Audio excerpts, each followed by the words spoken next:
मन मंदिर में बसने वाला, मन मंदिर में बसने वाला, यीशु तू है निराला,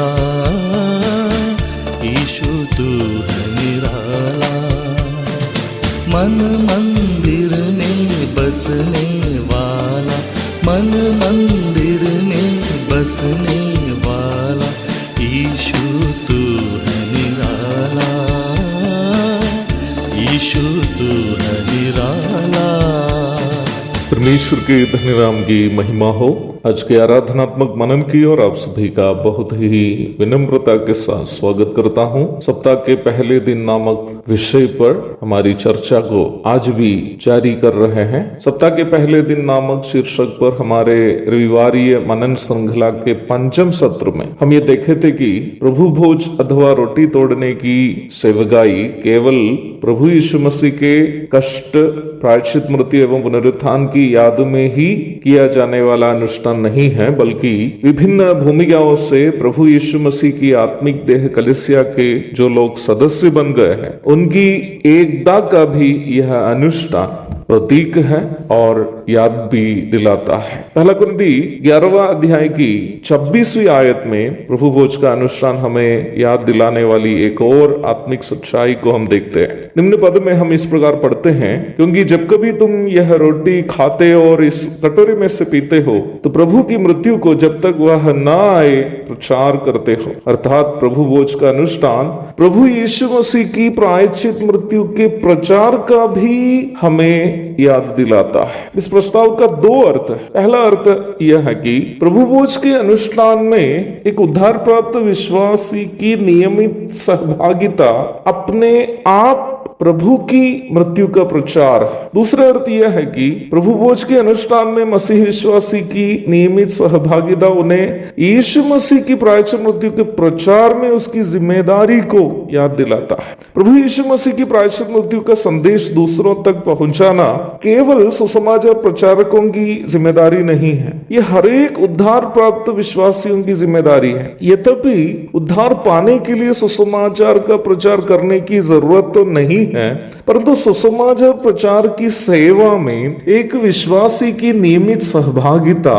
इस बात का स्पष्ट प्रमाण है कि उस व्यक्ति में उद्धार का अनुभव है। कौन विश्वासी उनको पाप और उसके परिणामों से बचाने के लिए अपना खून बहाकर तड़प तड़प कर मरे हुए प्रभु यीशु मसीह के बारे में दूसरों से कहे बिना रह सकता है। सुसमाचार प्रचार में सहभागिता का मेरा मतलब यह नहीं है कि हर एक विश्वासी मंच पर चढ़कर प्रचार करे, पर अपनी व्यक्तिगत गवाही के द्वारा, व्यक्तिगत रूप में संदेश बांटने के द्वारा, सुसमाचार प्रचारकों के प्रोत्साहन के द्वारा, सुसमाचार प्रचार की विभिन्न सेवाओं के लिए आर्थिक सहायता प्रदान करते हुए, सुसमाचार प्रचारकों के साथ कष्ट सहते हुए आदि कई तरीके से हम सुसमाचार प्रचार की सेवा में सहभागी हो सकते हैं। यदि कोई खुद को मसीही विश्वासी होने का दावा करता हो पर सुसमाचार प्रचार की अर्थात प्रभु यीशु मसीह के प्रायश्चित मृत्यु का संदेश दूसरों तक पहुंचाने की सेवा में वह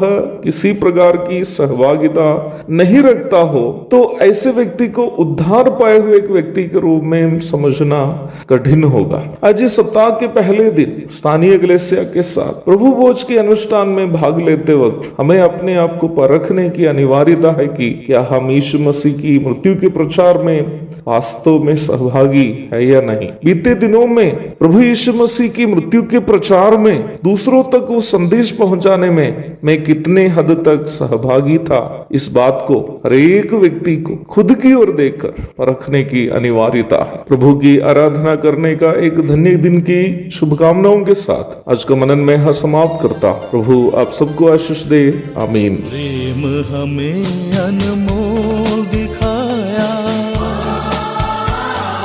प्रेम के खातिर रक्त बहाया, प्रेम हमें अनमोल दिखाया, प्रेम के खातिर रक्त बहाया, क्रूस पर अपनी जान को देकर पर अपनी जान को देकर मौत से हमें छुड़ाया, मौत से हमें छुड़ाया। मन मंदिर में बसने वाला, मन मंदिर में बसने